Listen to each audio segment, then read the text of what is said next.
జొన్న పిండితో జంతికల నేను కూడా మొదటిసారి చేశాను. కానీ ఇంత కరకరలాడుతూ ఇంత టేస్టీగా వస్తాయని అస్సలు ఊహించలేదు. అందరికీ నమస్కారం అండి. సంతోష్ రుచులు అండ్ వ్లాగ్స్కి వెల్కమ్ మీ అందరికీ. ఈరోజు మనం జొన్న పిండితో ఎంతో రుచికరమైన హెల్దీ అండ్ సూపర్ క్రంచీ జంతికలు తయారు చేయబోతున్నాను. ఈ రెసిపీలో జంతికలు బయట కరకరలాడేలా ఒక చిన్న సీక్రెట్ టిప్ ఉంది. ఆ టిప్ని నేను రెసిపీ మధ్యలో చెప్తాను కాబట్టి ఈ వీడియోని స్కిప్ చేయకుండా చివరి వరకు చూడండి. అయితే ఆలస్యం ఎందుకండి, మన క్రిస్పీ జొన్న జంతికలు రెసిపీని స్టార్ట్ చేద్దామా? ఇప్పుడు కావలసిన పదార్థాలు: ఒక కప్పు జొన్న పిండి, ఒక 2 స్పూన్స్ నువ్వులండి, ఒక స్పూను అల్లం వెల్లుల్లిపాయ పేస్టు, కారం తగినంత, ఉప్పు తగినంత, జంతికలు చేసుకుంటే గొట్టం, మురుకులు మేకర్, వేయించడానికి సరిపడా నూనె. మరి జొన్నపిండి ఎంతో క్రిస్పీగా జంతికలు తయారు చేయడానికి కావలసిన పదార్థాలు ఇవే. ఇప్పుడు వీటన్నిటినీ సరైన మోతాదులో కలిపి జంతికలు కరకరలాడేలా ఎలా తయారు చేయాలో స్టెప్ బై స్టెప్ చూద్దాం. మధ్యలో చెప్పే ఆ సీక్రెట్ టిప్ మాత్రం అస్సలు మిస్ అవ్వకండి. ఇప్పుడు ఒక పెద్ద బౌల్ తీసుకోండి. అందులో మనం అన్ని పదార్థాలను సులభంగా కలుపుకునేంత స్థలం ఉండాలి. అదే బౌల్లో ఒక్కొక్కటి అన్ని పదార్థాలు వేసుకొని పిండిని సిద్ధం చేసుకుందాం. ముందుగా స్టవ్ మీద ఒక కళాయి పెట్టుకొని జంతికలు వేయించడానికి సరిపడ నూనె పోసి బాగా వేడెక్కనివ్వండి. నూనెను వేడెక్కుతున్నంతలో మనం జంతికల పిండి రెడీ చేసుకుందాం. ఇప్పుడు బౌల్లో ముందుగా ఒక కప్పు జొన్న పిండి వేసుకోండి. తర్వాత తగినంత ఉప్పు, కారము, ఒక స్పూను అల్లం వెల్లుల్లిపాయ పేస్ట్, అలాగే 2 స్పూన్లు నువ్వులు వేసుకోండి. ఇప్పుడు నేను మొదట్లో చెప్పిన అసలైన సీక్రెట్ టిప్ ఇదేనండి. స్టవ్ మీద వేడెక్కుతున్న నూనెలో నుంచి ఒక గరిటె వేడి నూనెను ఈ మిశ్రమంలో పోయండి. ఈ వేడి నూనెతోనే జంతికలు బయట కరకరలాడుతూ మంచి టెక్స్చర్తో రావడానికి సహాయపడుతుందన్నమాట. తర్వాత అన్నిటినీ ఒకసారి బాగా కలుపుకొని కొద్ది కొద్దిగా నీళ్లు పోసుకుంటూ మెత్తగా పిండిని సిద్ధం చేసుకుందాం. ఇప్పుడు ఈ టిప్ నేను ట్రై చేసిన తర్వాతే ఇంత మంచిగా రిజల్ట్ వచ్చింది. నిజంగా నేను కూడా ఇంత బాగా వస్తాయని ఊహించలేదు. అందుకే ఈ స్టెప్ని మాత్రం అస్సలు మిస్ అవ్వకండి. చిన్న టిప్ అయినా ఫైనల్ రిజల్ట్లో మాత్రం చాలా పెద్ద తేడా కనిపిస్తుంది. ఇప్పుడు ఈ వేడివేడి నూనెను బాగా కలిసేలా కలుపుకొని ఆ తర్వాత మనం పిండిని చూసారా అలా పట్టుకుంటే పొడి పొడిగా రాలాలండి అలా. సో ఆయిల్ మొత్తం కూడా పిండిలో అబ్జర్వ్ అయిన తర్వాతే మనం అప్పుడు కొద్ది కొద్దిగా నీళ్లు పోసుకుంటూ మెత్తటి పిండిని సిద్ధం చేసుకుందాం. నేను మొదట్లో చెప్పిన సీక్రెట్ టిప్ ఇదే అండి.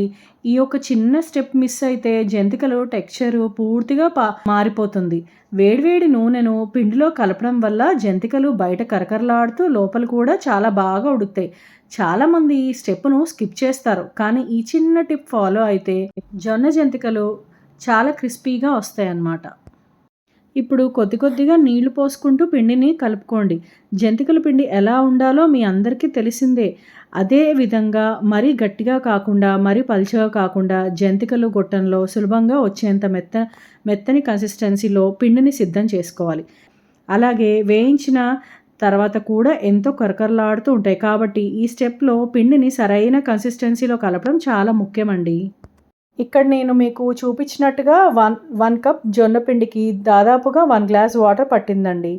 వాటర్ని ఒకేసారి పోయకుండా లిటిల్ బై లిటిల్ అంటే కొద్ది కొద్దిగా యాడ్ చేస్తూ సాఫ్ట్ పిండి కన్సిస్టెన్సీ వచ్చేంత వరకు కలుపుకోవాలి. పిండి నాణ్యతను బట్టి వాటర్ క్వాంటిటీ మార్చచ్చు. ఇప్పుడు చేతికి కొద్దిగా ఆయిల్ రాసుకొని పిండిని చిన్న చిన్న ముద్దల్లా చేసి జంతికలు మేకర్లో ఒక్కొక్కటిగా ఇన్సర్ట్ చేయండి. ఇలా చేస్తే పిండి స్మూత్లీ బయటకు వస్తుంది. జంతికలు కూడా చాలా పర్ఫెక్ట్ షేప్లో వస్తాయన్నమాట. ఈ స్టేజ్ వరకు పిండి పర్ఫెక్ట్ ఉంటే మీ జంతికలు కూడా సూపర్ క్రిస్పీ అండ్ క్రంచీగా వస్తాయి అన్నమాట. ఇప్పుడు మన జంతికలు పిండి పూర్తిగా రెడీ అయ్యిందండి. పిండిని కూడా జంతికల మేకర్లో ఇన్సర్ట్ చేసాము. అలాగే ఆయిల్ కూడా బాగా హీట్ అయ్యింది. ఇప్పుడు ఒక్కొక్కటిగా మీడియం ఫ్లేమ్ మీద నేరుగా నూనెలో జంతికలు ప్రెస్ చేస్తూ వేయండి. బ్యాచ్ వైజ్ వేస్తేనే జంతికలు సమానంగా వేగి చాలా క్రిస్పీ అండ్ క్రంచీగా వస్తాయి అన్నమాట. ఇప్పుడు వాటిని మనము గోల్డెన్ కలర్ వచ్చేంత వరకు 2 వైపులా బాగా వేసుకొని తీసుకుందాం అన్నమాట. ఇలా ఒకసారి ఆయిల్లో వేసిన తర్వాత వెంటనే కదపకుండా 1 నిమిషం అలాగే ఉంచండి. తర్వాత మెల్లగా తిప్పుతూ 2 వైపులా గోల్డెన్ బ్రౌన్ వచ్చేంత వరకు వేయించుకుంటే జంతికలు సూపర్ క్రిస్పీ అండ్ క్రంచీగా తయారవుతాయండి. ఇప్పుడు నెక్స్ట్ బ్యాచ్ కూడా ఇలాగే సేమ్ ప్రొసీజర్లో ప్రిపేర్ చేసుకుందాం. అన్ని జంతికలను ఇలాగే మీడియం ఫ్లేమ్ మీద గోల్డెన్ బ్రౌన్ వచ్చేంత వరకు వేయించుకుంటే చాలు. నెక్స్ట్ అంతే ఫ్రెండ్స్, మన జొన్నపిండి జంతికలు ఇప్పుడు రెడీ అయిపోయాయి. నిజంగా చెప్పాలంటే ఇది నేను కూడా ఫస్ట్ టైం ట్రై చేశాను. కానీ ఆల్రెడీ టేస్ట్ చేసి చూసాం. సూపర్ క్రంచీ, సూపర్ టేస్టీగా ఉన్నాయి.